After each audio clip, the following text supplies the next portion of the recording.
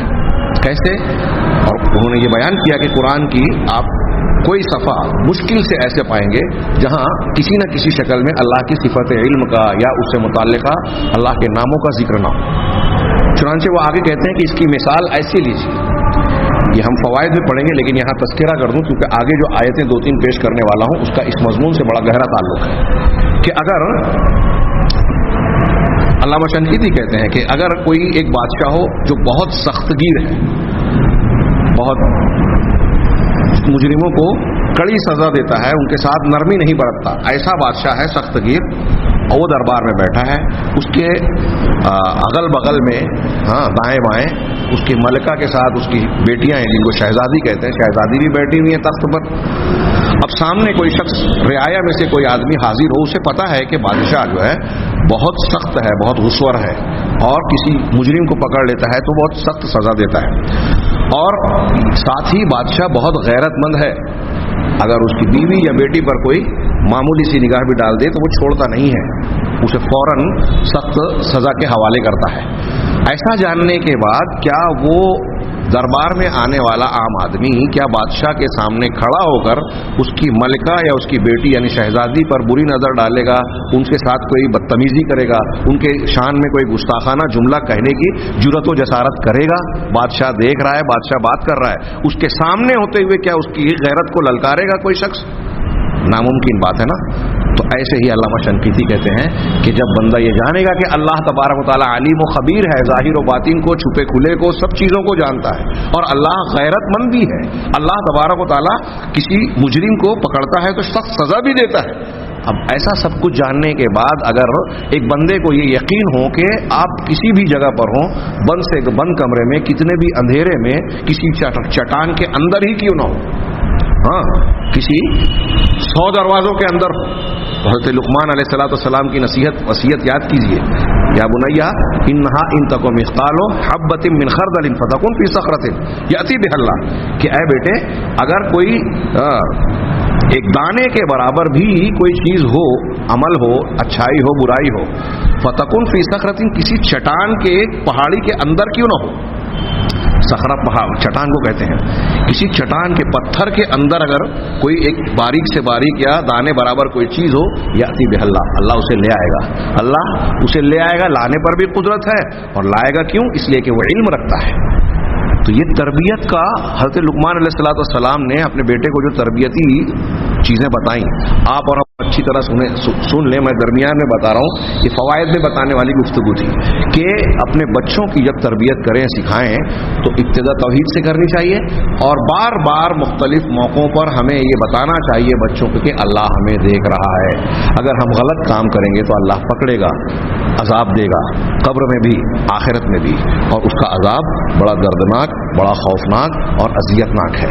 یہ بچوں کے ذہن و دماغ میں ڈالنا چاہیے، ڈرانا چاہیے تو اللہ سے ڈرانا چاہیے، اس کے عذاب سے ڈرانا چاہیے، بھوت پریت فلاں اور فلاں سے نہیں، کسی مخلوق سے نہیں۔ تربیت کے لیے بہت اہم چیز ہے، اور اللہ تبارک و تعالیٰ نے قرآن مجید میں ان آیتوں کو اور ایسی بہت سارے مقامات پر یہ چیزیں بیان کر کے ہماری اور آپ کی تربیت کی ہے، ہمیں سدھارنے کے لیے مواد فراہم کیا ہے کہ یہ مضامین اگر ہمارے ذہن و دماغ میں رچ بس جائیں تو ایک انسان برا انسان نہیں رہ سکتا۔ بڑی پیاری بات ہے۔